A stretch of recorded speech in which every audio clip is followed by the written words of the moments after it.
The following is an encore presentation of Everything Everywhere Daily.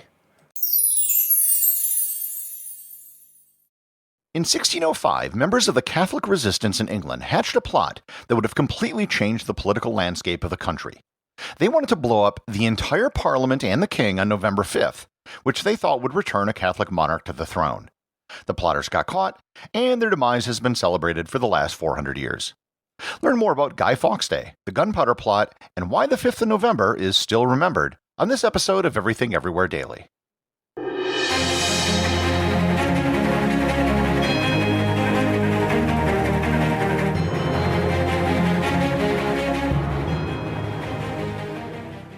This episode is sponsored by ButcherBox.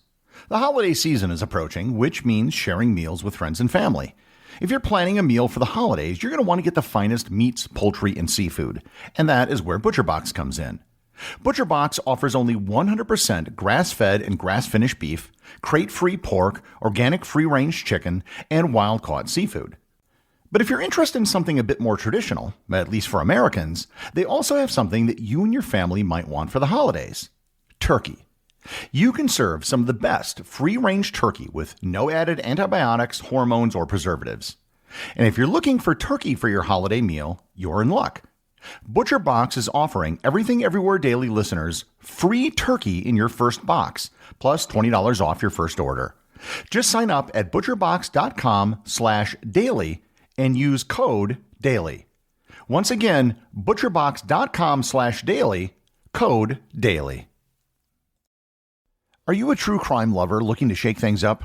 I'm excited to share with you another podcast that I think you'll enjoy, LA Not So Confidential. On each episode, this true crime and forensic psychology podcast does things a little differently. Instead of only investigating individual cases, Drs. Scott and Shiloh use their years of expertise as forensic psychologists to examine the psychological issues that connect with a crime. The show is intelligent, curious, and a little snarky.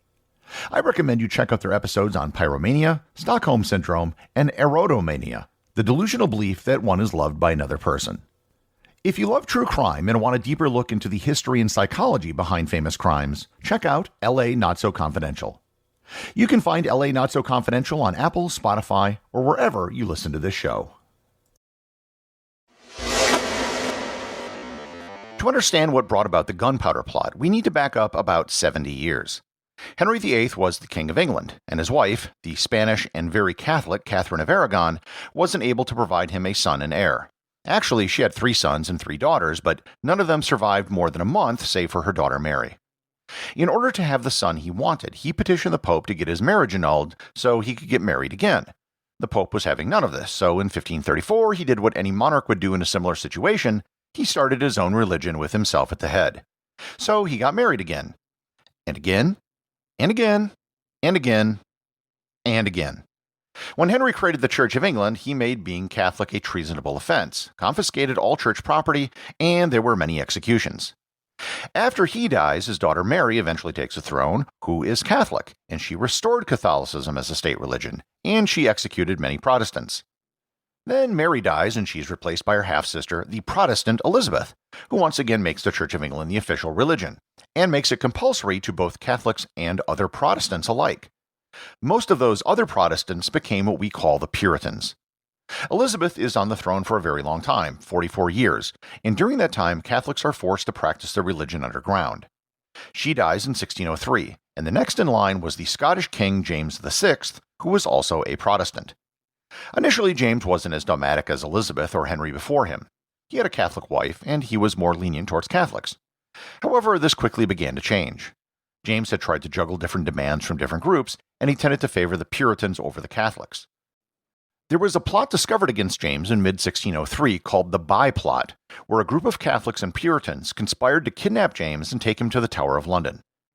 In February 1604, James denounced his utter detestation of Catholicism, kicks out all the priests, and once again cracks down on the Catholics. It was in this environment that the Gunpowder Plot was hatched. The Catholics didn't want to just sit around and hope for change or keep taking it on the chin. They wanted to do something. The organizer of the Gunpowder Plot was a Catholic named Robert Catesby. Catesby had been persecuted under Elizabeth and dropped out of university to avoid taking an oath to the Church of England. His plan was pretty simple. At the opening of Parliament, when the king would be in attendance, they would ignite a whole bunch of gunpowder below the House of Lords and blow up the king, his ministers, senior bishops with the Church of England, and everyone in Parliament. Then, according to the plan, with the death of James, his eldest daughter Elizabeth, who was 8 years old, would be placed on the throne, brought up Catholic, and married off to another Catholic. Catesby, by all accounts, was a very charismatic guy and managed to recruit several other people into his plot. Catesby first recruited Thomas Wintour. Wintour was a well-traveled polyglot and scholar. During their first meeting, Wintour also brought Jack Wright, who was one of the best swordsmen in England. Catesby outlined his plan, and there was initial resistance, but he supposedly told them, quote, "Let us give the attempt, and where it faileth, pass no further." End quote. Catesby wanted to get the support of Spain, so he sent Wintour to the Netherlands, which at the time was controlled by Spain. Wintour found out that Spain really wasn't interested in helping blow up the king and Parliament, which would be an act of war, but rather was interested in pursuing peace at that time. While in Flanders, he met an English Catholic who had been fighting for Spain during the 8-Year War, which was a Dutch revolt against Spain. His name was Guy Fawkes. If you know anything about the Gunpowder Plot or November 5th, you probably know the name Guy Fawkes. He's the one the day is named after, yet surprisingly enough, he wasn't the mastermind of the conspiracy. Fawkes and Wintour returned to England to tell Catesby that Spain wasn't interested. Their conspiracy was then joined by Thomas Percy, who was a friend of Catesby and Wright's brother-in-law. The first meeting with all 5 men took place on May 20th, 1604, at the Duck and Drake Inn in London. It was there the 5 took an oath of secrecy. They thought they had until February of 1605 to get everything ready, as Parliament was adjourned, and that's when it would be coming back. In June, Percy was appointed to the King's Guard. This gave him an excuse to get a home in central London, so he got a place in the heart of Westminster not far from Parliament. The plotters would use this building to store gunpowder. Fawkes created an alias of John Johnson to serve as the caretaker of the house. In December 1604, they received the news that the opening of Parliament had been pushed back from February to the 3rd of October. In March, they got lucky and managed to rent out the undercroft of the House of Lords. It was actually part of another building, but it was perfect for their plan. Undercroft areas were like cellars and mostly used for storage. A few more people were let in on the plot during this time: Robert Wintour, John Grant, and Christopher Wright. Wright and Wintour were brothers of the other plotters, and Grant was the brother-in-law of Wintour. In July, they quietly moved 36 barrels of gunpowder purchased on the black market under the House of Lords. They then found out that the opening of Parliament was delayed yet again, and it was put off to November 5th this time. By late August 1605, the gunpowder that had been brought in July had gone bad, so they had to bring in more gunpowder and some firewood to conceal it. By October, the final details were being planned. Fawkes would be the one to light the fuse. He would then get away by taking a boat across the Thames River. A revolt would simultaneously take place in the Midlands, which would be used as a diversion to capture Princess Elizabeth. Fawkes would then find his way to mainland Europe to talk to the Catholic heads of state to explain what happened. Also in October, Catesby brought in his cousin, Francis Tresham, into the conspiracy. Tresham is of interest to the story for one reason. On October 26, just 10 days before the event was to take place, William Parker, the 4th Baron of Monteagle, was delivered an anonymous letter warning him to avoid the opening session of Parliament on November 5th. While it has never been firmly established who sent the letter, we do know one thing. Baron Monteagle was the brother-in-law of Francis Tresham. This letter was the undoing of the whole conspiracy. Baron Monteagle notified the authorities, who then notified the king on November 1st. He suspected, given the wording of the letter, that explosives might be involved. The authorities conducted a search of the area in and around the House of Lords on the evening of November 4th, the night before Parliament was to open.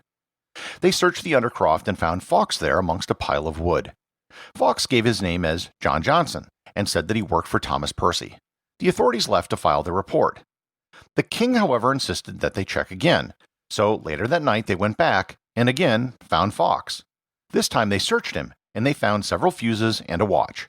He was also dressed for traveling with boots and spurs. After searching the firewood more closely, they found 36 barrels of gunpowder. Fawkes was taken into custody and was brought before the king in the morning of the 5th. He initially claimed that he had acted alone and his mission was to blow up Parliament. Meanwhile, word of his arrest had gotten out and the other conspirators fled London. On November 6th, King James had given permission to use torture on Fawkes to get him to talk. Torture could only be approved in England at the time by the king. Fawkes was taken to the Tower of London, and by the next day he had spilled the beans on the whole thing. The other conspirators made their way up to the Midlands to try and execute the other part of the plot, which was to spark an uprising and capture the princess.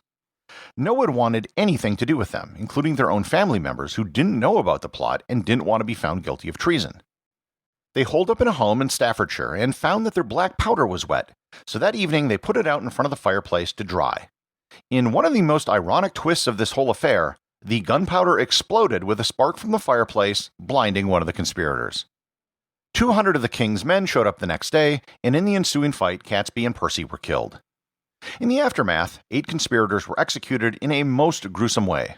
They were hung, castrated, disemboweled, and then beheaded and quartered. Fawkes managed to actually jump from the gallows, killing himself in the fall.